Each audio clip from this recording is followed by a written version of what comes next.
Vas-y, lève ta voix, rends grâce au Seigneur. Remercie le Seigneur. Thank Jesus for this moment, for this opportunity to be heartfelt with Him. Sagrete validaba, rekete bradaba, sokrate makrebo, sagrete.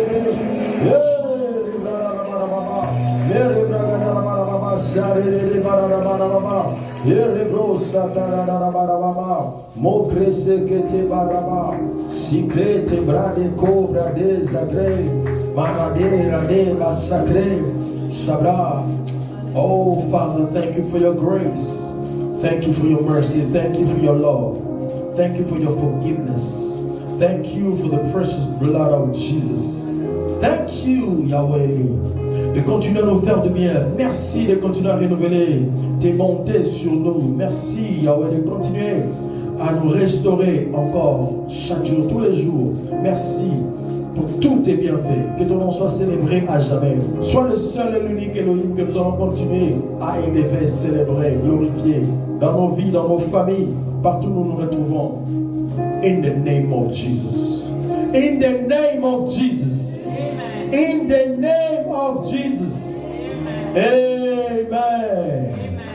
Que le Seigneur soit béni. Nous acclamons le roi, le roi, le roi. We give him glory. Amen, amen, amen. Amen. To God be the glory. To God be the glory. Thank you for coming today again. We give God glory. Lui qui nous aime dans l'amour infini. We give him all the glory and all the praise. Amen. All right.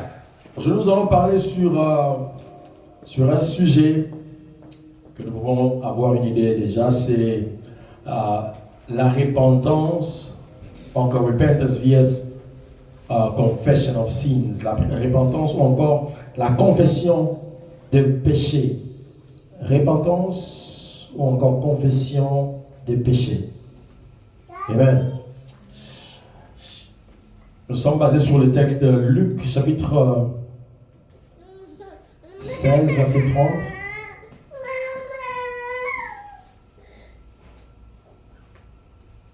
Nous sommes basés sur les livres de Luc, chapitre 16, verset 30.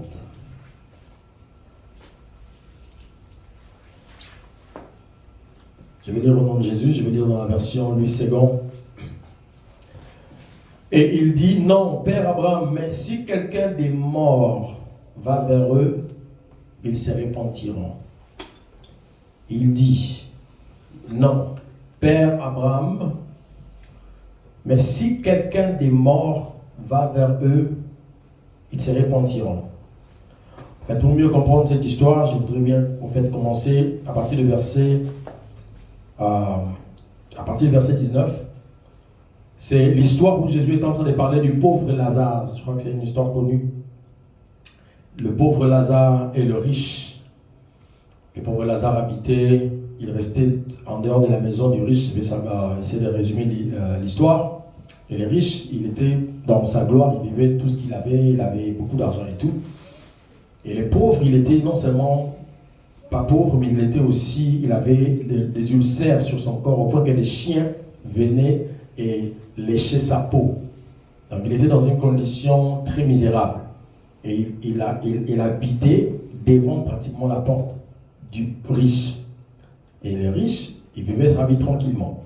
Et enfin, le pauvre mort, il va vers le ciel, selon l'histoire de Jésus, et le riche aussi va mourir, et il se retrouve en enfer. Alors c'est dans la conversation entre les riches et le père Abraham qui avait le pauvre Lazare entre ses mains au ciel, selon la parabole que Jésus est en train d'expliquer, l'histoire qu'il est en train de raconter.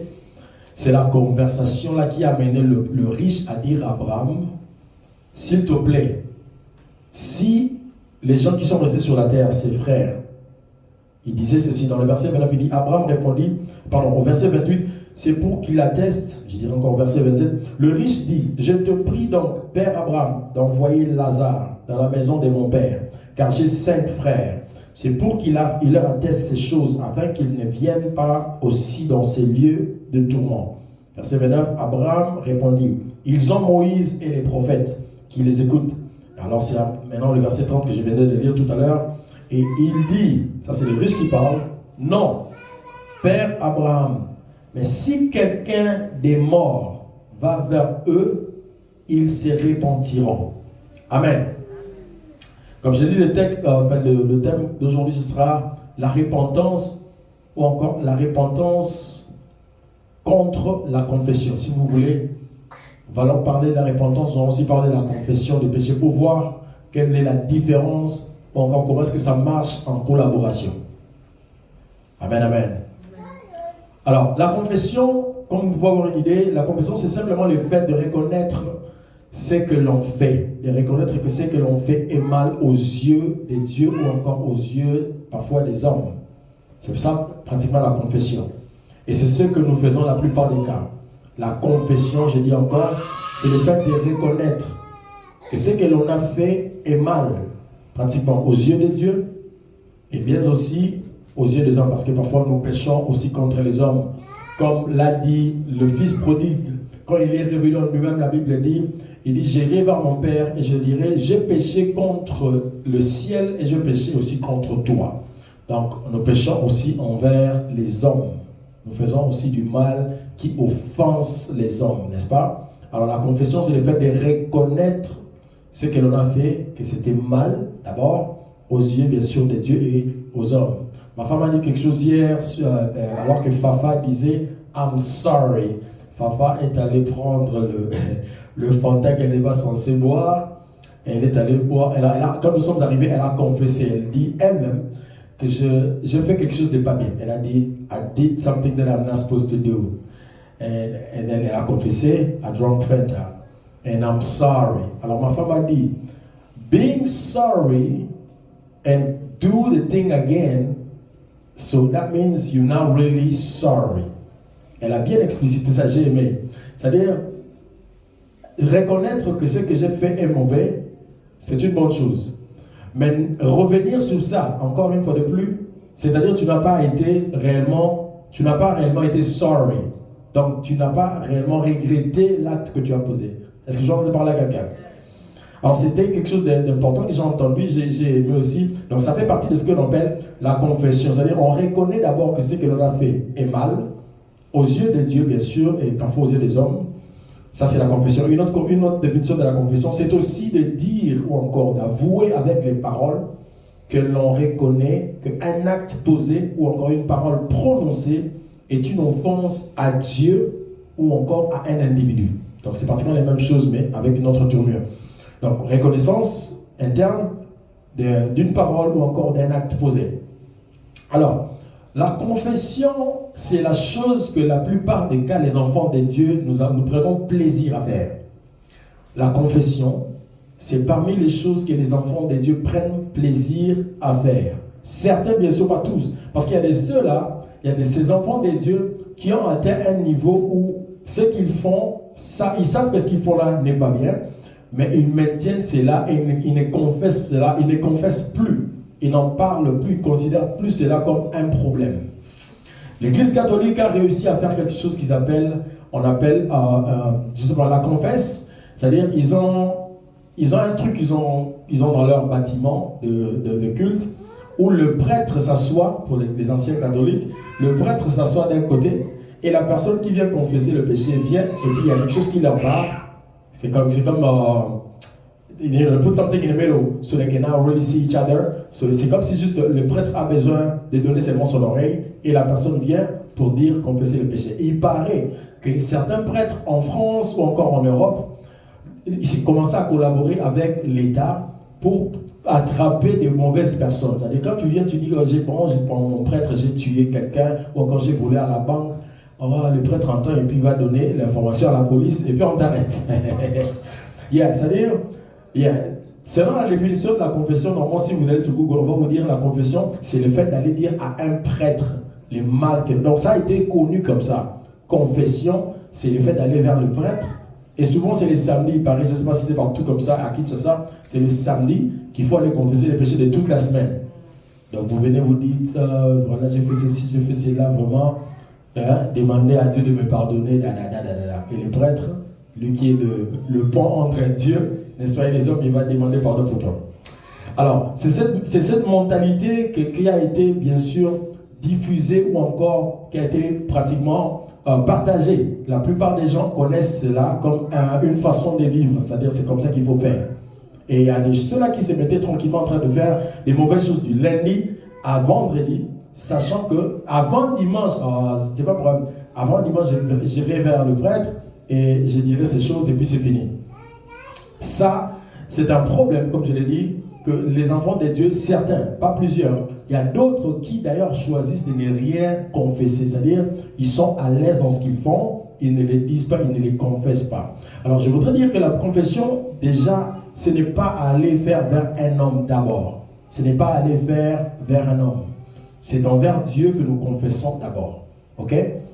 Les catholiques, ils ont fait ce qu'ils ont fait, mais la confession des péchés, encore des mauvaises choses, nous les faisons envers Dieu d'abord. Envers Dieu. Envers Dieu, si vous voulez noter ça. C'est envers Dieu que nous venons et nous confessons. C'est envers Dieu. Pas envers les hommes, premièrement. Parce que la personne qui pardonne les péchés, c'est Dieu, ce n'est pas les hommes. Pardonne-nous nos péchés, donc Dieu, dans la prière de notre Père. Pardonne-nous nos péchés. Et après, car nous, comme nous pardonnons aussi à ceux-là qui nous ont offensés. C'est-à-dire, nous demandons pardon à Dieu. Donc, nous confessons nos péchés et demandons pardon à Dieu.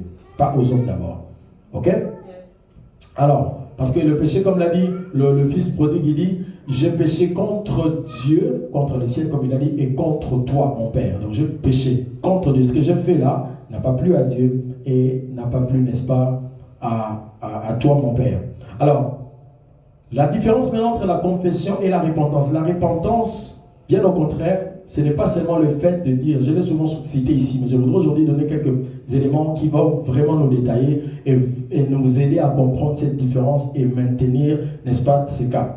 La repentance, c'est le fait non seulement de reconnaître le mal, mais de prendre la décision sévère de ne plus commettre le mal en question.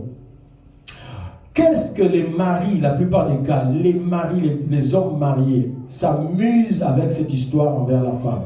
Il y a des gens qui disent, les femmes, il faut seulement demander pardon. Quand tu demandes seulement pardon à la femme, c'est tout ce qu'elle a besoin. Donc, va faire ce que tu vas faire.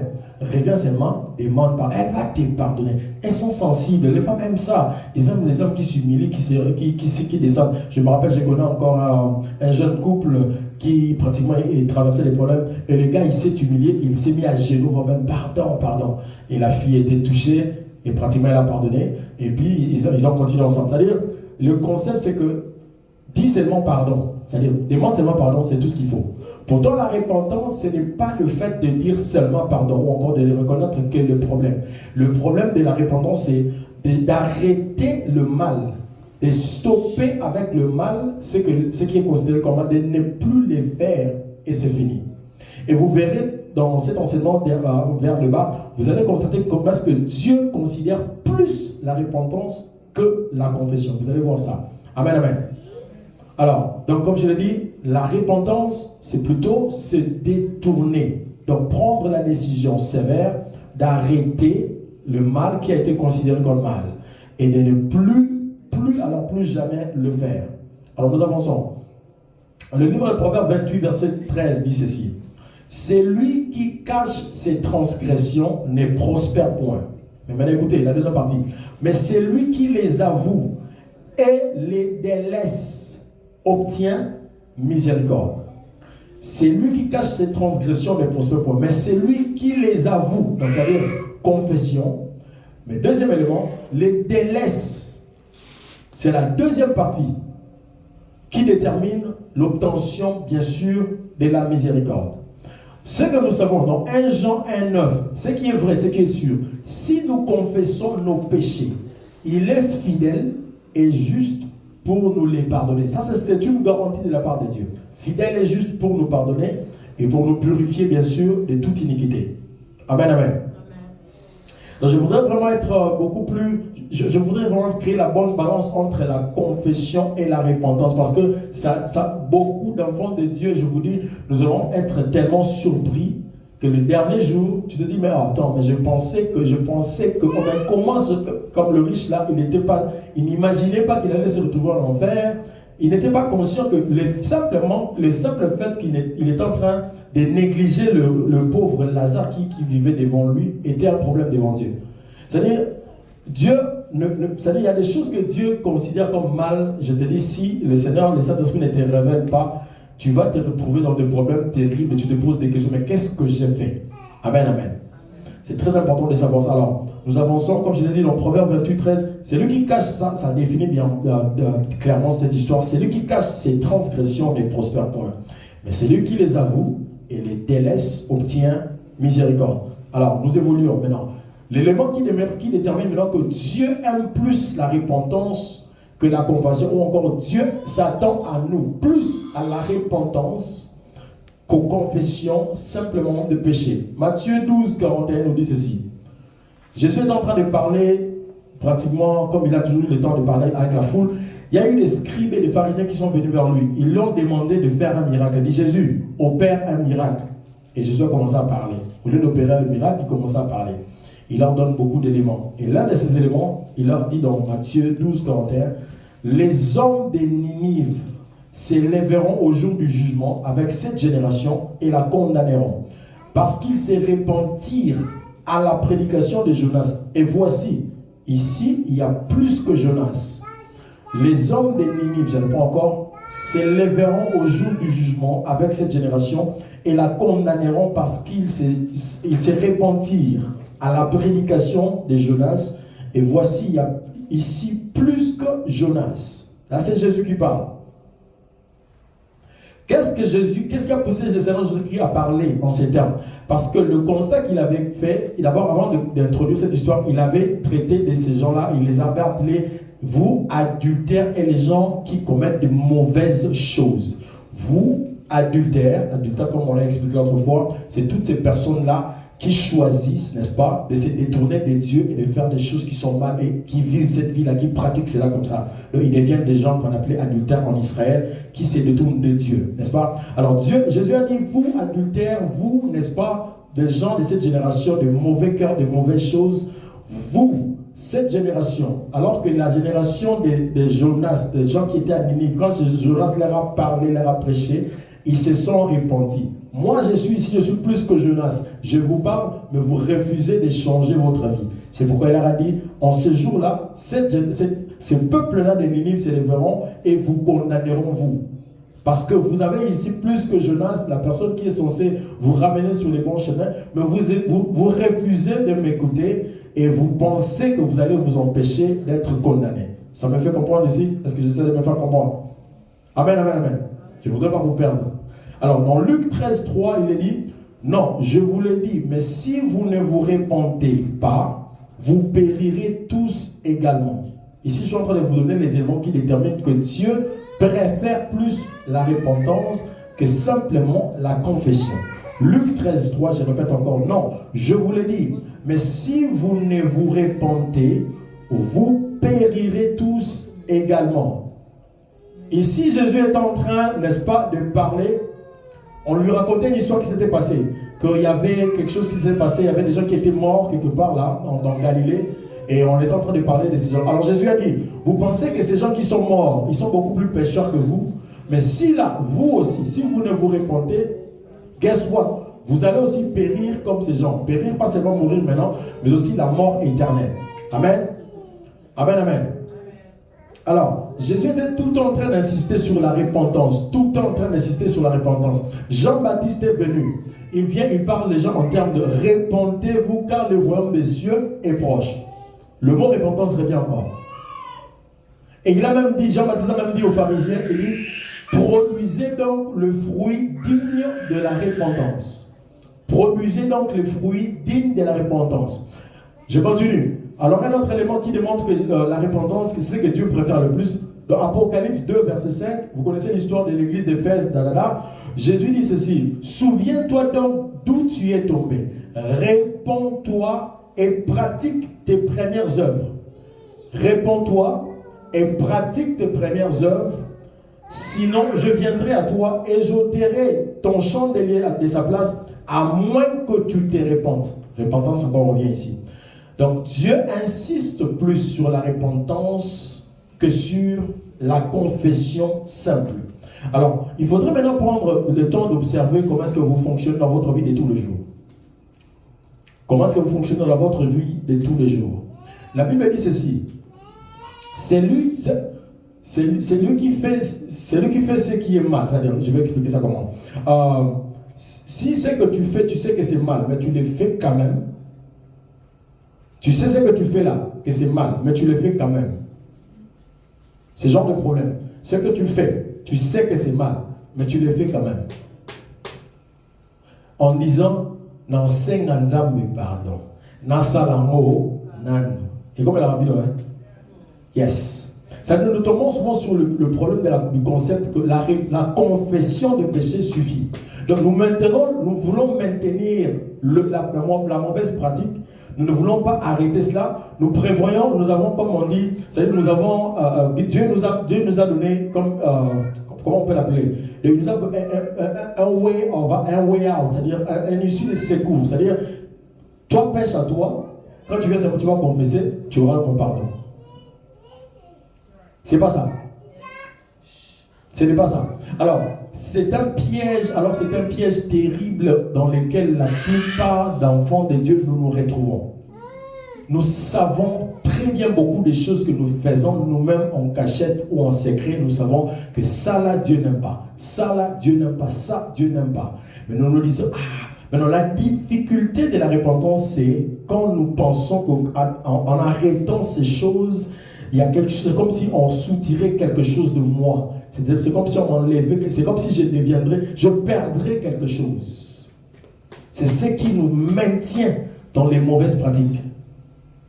La chose qui maintient la plupart d'enfants de Dieu dans des mauvaises pratiques, c'est l'idée que si j'arrêtais de faire ces choses, c'est comme si une partie de moi sera retranchée. Effectivement, c'est ce que Dieu veut nous voir faire. C'est pourquoi Jésus dit, si ta main te conduit à faire du mal, coupe cette main. Mieux vaut que tu entres au ciel à niveau au Nambu que d'aller en affaire avec tous les membres du corps, n'est-ce pas? Si c'est ton œil qui te conduit à faire du mal, c'est-à-dire arrache-le. Il vaut mieux pour toi d'aller au ciel avec un œil comme un borne que d'aller avec tous les membres de ton corps en enfer. C'est-à-dire c'est prévu que si nous ne nous séparons pas, nous ne nous détachons pas, nous ne nous détournons pas des mauvaises pratiques, que l'on veuille ou pas, c'est-à-dire qu'il y a une place prévue pour nous. Et moi je ne suis pas prêt à aller dans cette place-là. Je me rappelle encore, quand le Seigneur te demande, c'est-à-dire d'arrêter quelque chose, tu fais des négociations, tu réfléchis, c'est-à-dire tu prends le temps, c'est-à-dire tu as du mal. Tu as du mal. La repentance, la confession. La repentance, la confession. Aujourd'hui, le Seigneur veut nous amener à prendre des décisions beaucoup plus sévères. Je ne serai peut-être pas très long aujourd'hui. Je vais nous amener à prier ensemble avec nous. C'est-à-dire, aujourd'hui, le Seigneur veut nous amener à prendre des décisions. Alors, la repentance, c'est une affaire de prise de conscience. Et on s'assoit, on se dit, d'accord, Seigneur, je sais que ça, tu n'aimes pas. Ça, là, dans ma vie. C'est-à-dire, ce ne sont pas des péchés généraux de tout le monde. C'est toi et toi seul par rapport au Seigneur. Tu connais très bien des choses que le Seigneur t'interpelle. Tu sais que ça, le Seigneur t'interdit. Ça, le Seigneur t'interdit. Ça, le Seigneur t'interdit. Il te les a déjà prévenus plusieurs fois. Alors, tu sais que tu as du mal. Le problème, souvent, ce n'est pas qu'on n'a pas la force d'arrêter, mais on n'a pas la volonté d'arrêter. Ce n'est pas un problème de force, c'est un problème de volonté. Je suis en train de parler à quelqu'un. Le problème, la plupart des cas, ce n'est pas un problème de force, c'est un problème de volonté. Nous refusons de prendre position pour la plupart des cas. Nous refusons de prendre position. Et en plus, nous refusons, c'est-à-dire nous résistons à Dieu. Ce que je me fais comprendre. Nous résistons à Dieu. Alors la repentance, comme je l'ai dit, j'insiste aujourd'hui, vraiment, le Seigneur a tenu, aujourd'hui je me disais, mais Seigneur, mais pourquoi tu veux? Il dit, oui, je veux que les gens comprennent la différence entre la repentance et la confession. La repentance et la confession. Et vous verrez, c'est à tous les niveaux de notre vie, c'est à tous les niveaux de votre vie, vous allez vous rendre compte qu'il y a toujours un élément que le Seigneur voudra, ce que vous vous séparez d'eux. À tous les niveaux, il y a toujours un élément, le Seigneur va vous demander de vous séparer d'eux, de vous séparer d'eux, de vous séparer d'eux, d'arrêter. À tous les niveaux. Ce n'est pas qu'on les fait une seule fois, comme on dit, et puis c'est fini. Non. C'est-à-dire, à chaque fois, à chaque niveau, tu évolues, tu avances avec le Seigneur. Il y a toujours des choses qui viendront pour te dire, non, toi, tu dois arrêter ça. À tous les niveaux, arrête ça, arrête ça, arrête ça. C'est alors que nous commençons à nous métamorphoser. Ce qu'on appelle en grec la métanoïa. C'est-à-dire le changement de quitter l'état de chenille pour devenir papillon et pour ne plus redevenir chenille. C'est-à-dire la conversion, c'est vraiment un processus qui prend son temps, mais qui dépend de nous, parce que c'est nous-mêmes qui décidons. C'est notre volonté qui doit être soumise en disant, ok, d'accord, Seigneur, j'arrête ça aussi. Oh, ça, j'arrête aussi. Ça, j'arrête aussi, d'accord. Donc, plus facilement nous allons céder, plus rapidement nous allons nous convertir. Je continue de parler avec elle. La repentance au lieu de la confession seulement des péchés.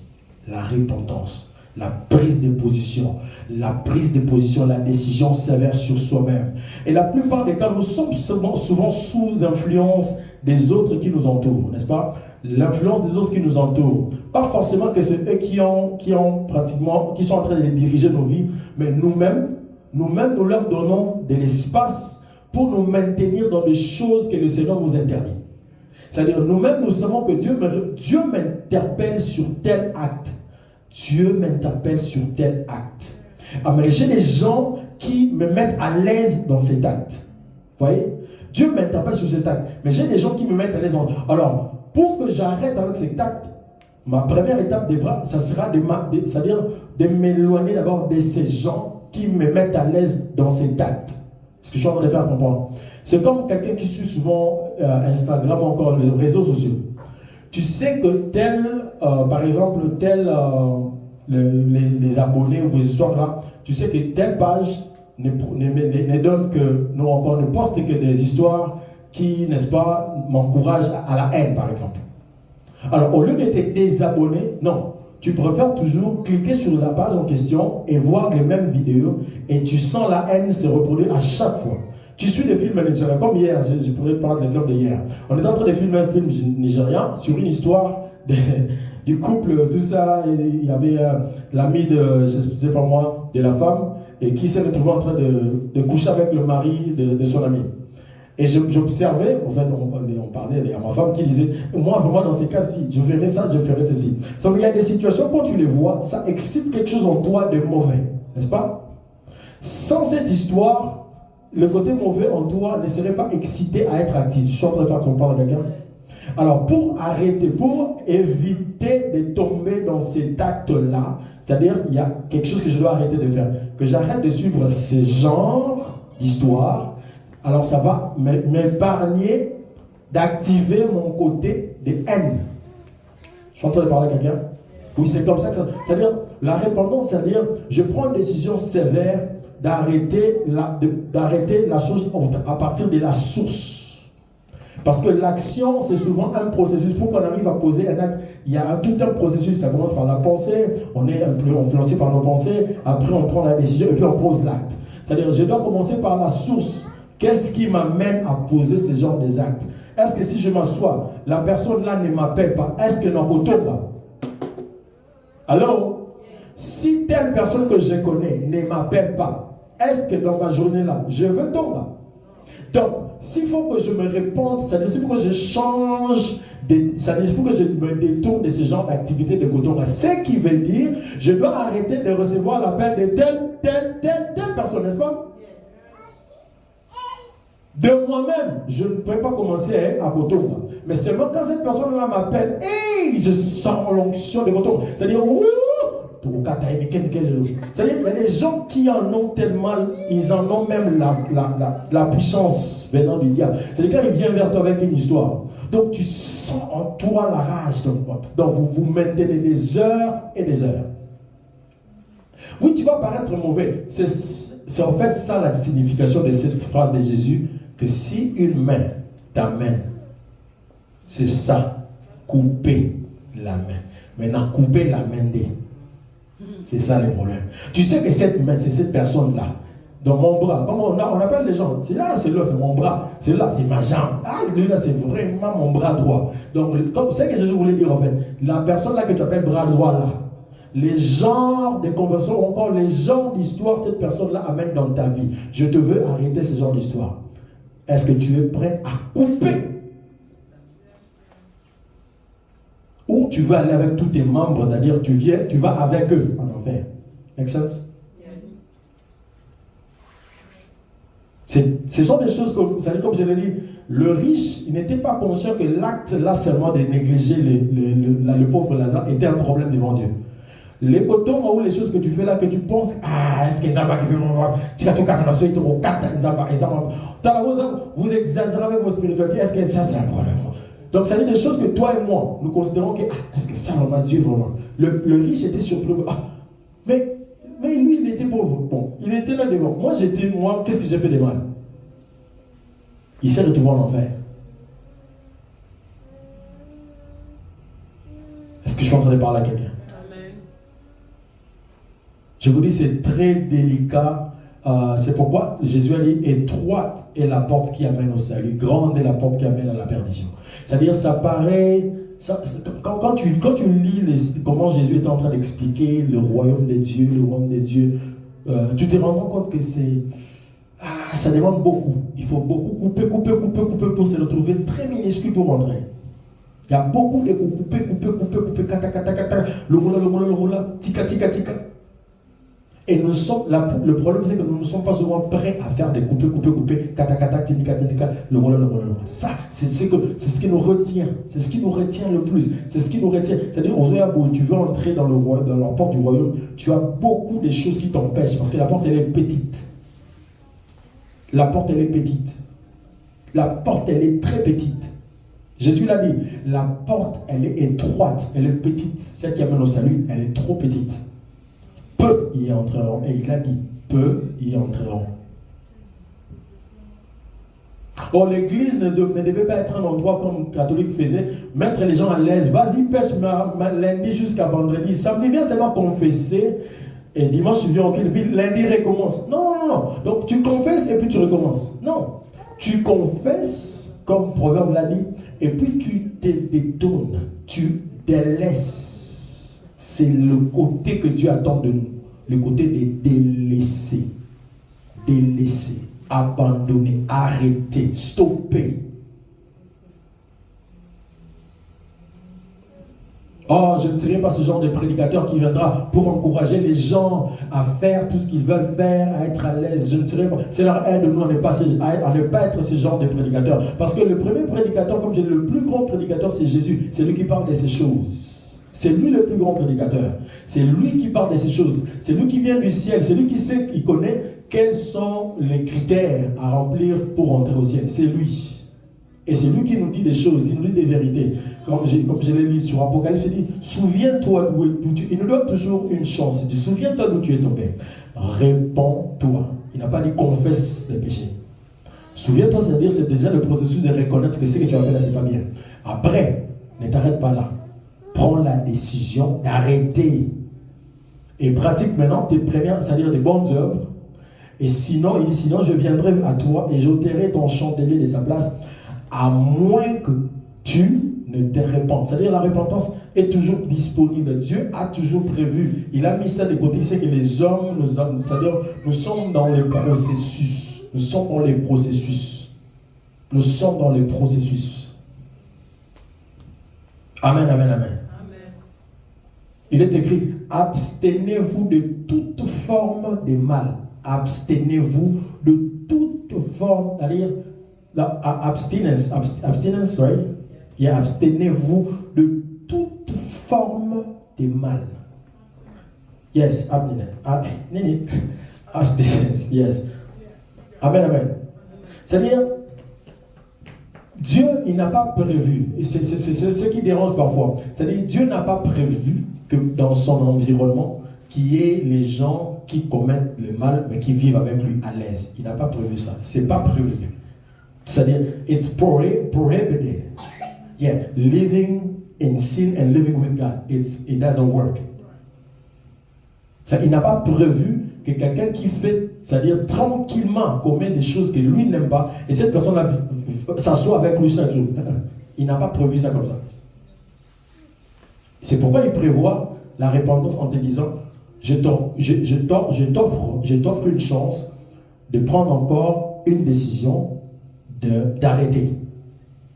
D'arrêter et now de faire des bonnes choses. Je suis en train de parler à quelqu'un. Comme je l'ai dit aujourd'hui, nous ne serons pas très longs. Mais je voudrais que tu rentres aujourd'hui avec cette pensée. La confession, c'est une bonne chose. La repentance, c'est la meilleure des choses. Et ici, c'est tout le temps. Jésus est en train de parler aux Israélites. C'est-à-dire des gens qui connaissaient, ils avaient toutes les informations des dieux. Ils savaient ce que Dieu voulait, ce que Dieu aime, ce que Dieu n'aime pas. Mais tranquillement, ce sont des gens qui prenaient, c'est-à-dire, ils faisaient expressement, encore en l'école, on dit nanko, en faisant des choses que Dieu n'aime pas. Ils faisaient nanko. C'est pourquoi Dieu revenait toujours, il dit, s'il te plaît, arrête, réponds-toi, reviens. Réponds-toi, reviens. Réponds-toi, reviens.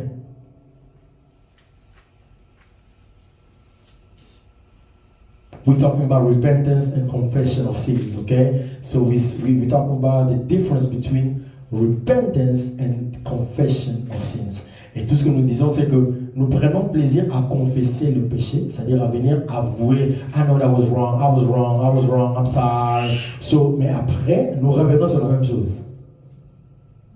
God is expecting us not to just say, I'm sorry, I acknowledge that I was wrong, but I want to stop it. That's where he's expecting us. The stopping part and the changing direction. Je vous dis, c'est dur et c'est trop dur. Je vous l'avoue, ce n'est pas facile. Des choses auxquelles tu es habitué et ça te fait du bien. Ah, quand tu prends des gens, c'est-à-dire quand tu te prépares, c'est-à-dire au cas de la moto, tu es prête à lui dire des choses. Tu sens déjà, il va me sentir, c'est-à-dire tu te sens déjà dans ta peau. Maintenant on te dit arrête ça. Nzambe, Kolo, Yahweh.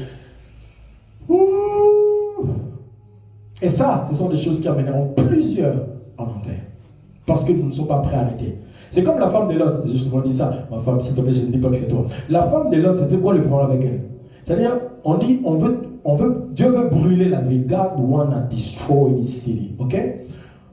Que personne ne tourne back. Just go forward. Easy. Non, son cœur était attaché à la ville et aux choses de la ville tellement. Seigneur, c'est pour qu'elle s'est retournée. Ça nous arrive tous, je vous dis. Les habitudes, les comportements que tu as grandi avec. Les habitudes et les comportements, tu as grandi avec.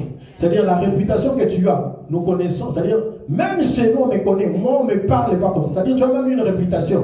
Des choses, des mauvaises choses que tu fais. Donc, tu es tellement réputé, même dans ta famille. On reconnaît qu'il y a Ouali ou encore, il y a Nani ou encore tel. Son Kabanyoloba, donc, nous sommes tous ensemble.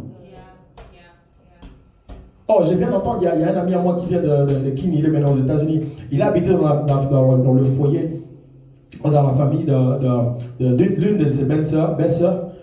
Et il dit ceci, dans toute leur famille savent que si elle commence à parler, elle va insulter tout le monde. C'est-à-dire, elle a la réputation de quelqu'un qui insulte bien.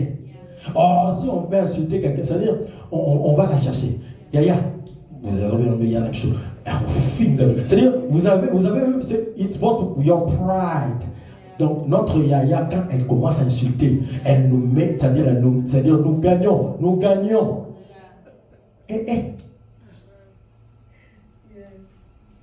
Il y a des gens comme ça dans les familles. C'est-à-dire, réputée de mauvaises choses. Et elle a même des trophées. Et cette personne-là, dans notre famille, venez. Nous allons gagner.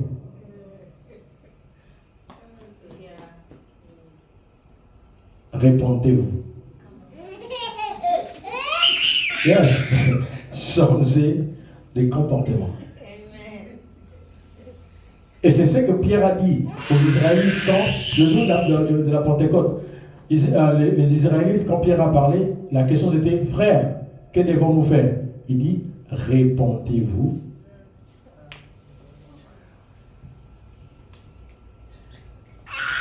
La repentance, c'est le code d'accès, non seulement dans le royaume de Dieu, mais aussi le code d'accès dans le royaume des cieux. Two things. Au royaume des dieux, c'est ça, l'église sur la terre, au royaume des cieux, c'est là où nous allons.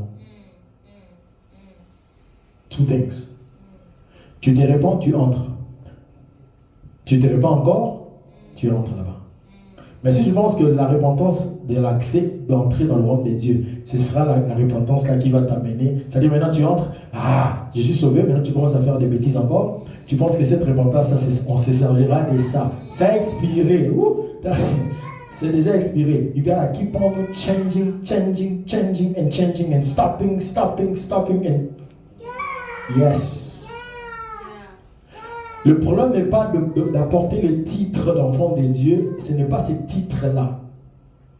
Ou le titre de belonging to a group of people or a group of, belonging to a church, whatever. That's not a problem. No.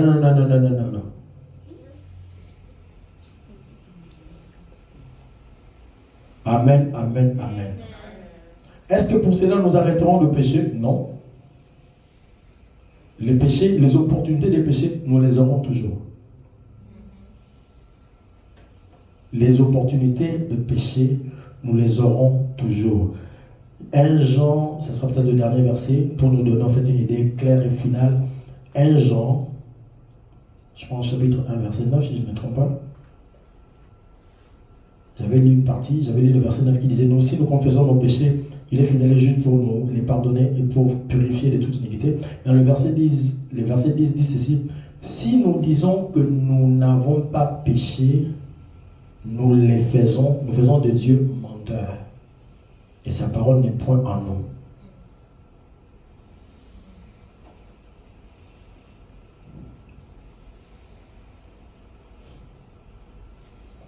Est-ce que c'est le license to sin? No. Nous n'allons pas citer une liste de péchés, mais toi seul devant ton Dieu, tu sais ce que ton Dieu te réclame d'arrêter. Toi-même, au plus profond de toi-même. Au plus profond de toi-même. Tu sais ce que ton Dieu te réclame d'arrêter.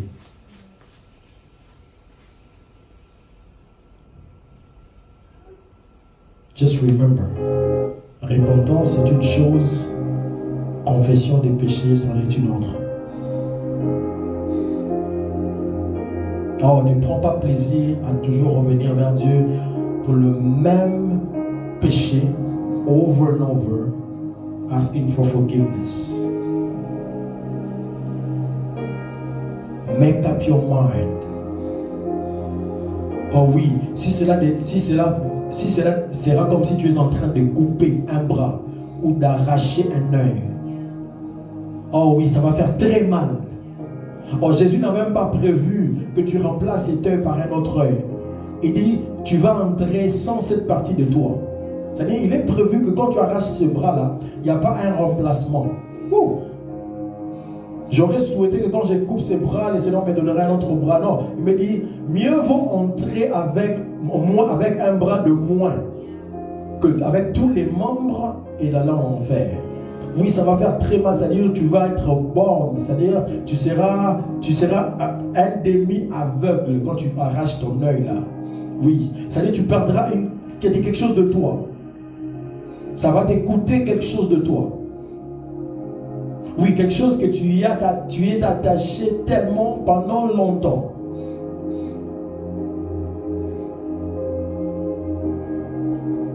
Oh, mais c'est la seule condition. La seule condition. Dire que la repentance c'est facile, je mentirais. La repentance c'est dur parce que c'est un détournement. On se détourne des choses auxquelles on était attaché pendant beaucoup d'années. Oui, des choses qui dérangent Dieu, mais ça ne me dérange pas tellement. C'est-à-dire, Seigneur, ça te dérange toi, mais ça ne me dérange pas moi. Mais Dieu dit, puisque ça me dérange moi, je veux que tu l'arrêtes. Tu te dis, mais moi ça ne me dérange pas, comme le riche. Il dit, mais Lazare est là, il est devant, mais ça ne me dérange pas. Moi j'habite chez moi. Qu'est-ce que je fais de mal? Dieu dit, ça me dérange que tu sois riche et que Lazare soit pauvre devant toi et qu'il souffre. Oui, il y a des choses auxquelles nous sommes attachés. Nous, ça ne nous dérange pas. Mais Dieu vient et dit, moi ça me dérange. Ouh. Et puisque ça me dérange, je ne me vois pas être avec toi avec ça. Donc, c'est-à-dire, pour que tu sois avec moi, il faut que tu arrêtes ça. Pour que tu sois en paix avec moi, il faut que tu arrêtes ça. Oui, tu te dis, mais bon, de toute façon, le Saint-Esprit t'interpelle sur la même chose over and over.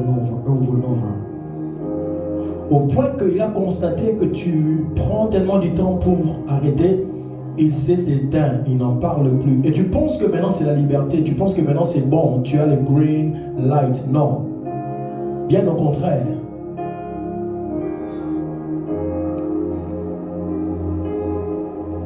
Oh, ne sois pas de ceux-là qui ont la réputation des mauvaises choses. C'est-à-dire, ne sois pas de ceux-là qui sont champions en mauvaises choses. C'est-à-dire qui sont reconnus et voire même couronnés dans les mauvaises choses.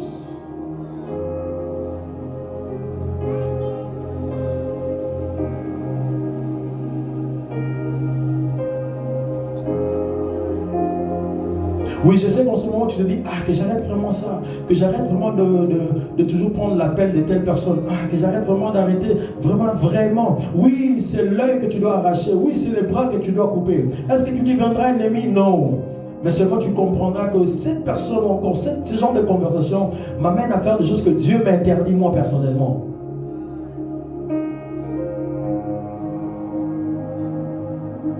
Oui, c'est pour le ciel. C'est pour le ciel, oui, c'est pour le ciel. Et Jésus a dit, c'est-à-dire quand il parlait à cette foule en disant que ce sera, les gens qui viennent de mourir là ne sont pas plus pécheurs que vous, mais si vous ne vous repentez pas, ça vous arriverait aussi. C'est-à-dire il n'y a même pas de délai, il n'y a même pas de jour. Tu ne sais même pas quand est-ce que tu vas mourir, tu ne le sais même pas. C'est en fait ça le problème, la surprise de la mort. C'est la dernière carte, en fait, quand ça arrive, c'est fini.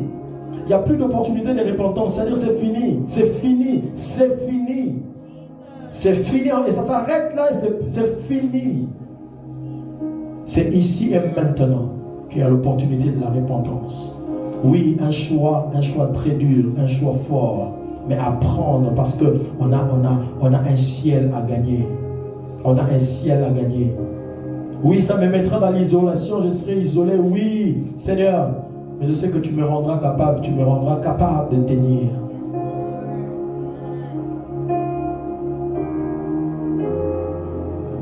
Oh, c'est dur, oui, c'est très dur. Mais le Saint-Esprit est là pour nous donner la force. L'avantage que nous avons, c'est que le Saint-Esprit nous donne la force.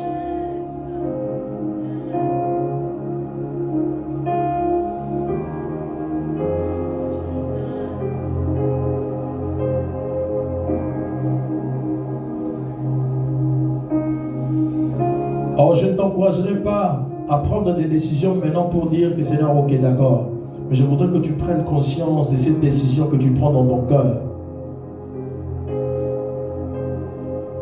Parce que bien souvent, sous l'émotion, nous prenons des décisions en pleurant, en disant que ok, je vais arrêter. Mais après le moment d'émotion, on oublie qu'on avait pris la décision d'arrêter. Je voudrais qu'au-delà de l'émotion, quand tu prends la décision, au-delà de l'émotion, quand l'opportunité viendra encore, souviens-toi que tu as pris la décision d'arrêter.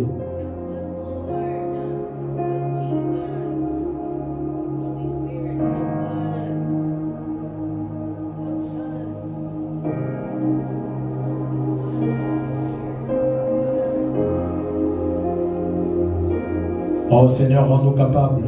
Rends-nous capables, s'il te plaît. S'il te plaît, Seigneur. C'est dur. Mais c'est possible avec ton esprit. C'est très possible. Rends-nous capables. À chaque niveau de nos vies, tu nous demandes de nous débarrasser de quelque chose. De nous débarrasser de... À chaque niveau, Seigneur, tu nous viens, tu veux une église pure et sainte, comme il est écrit. Tu nous amènes à la stature parfaite de Christ. L'objectif final, c'est de nous amener à devenir comme Jésus.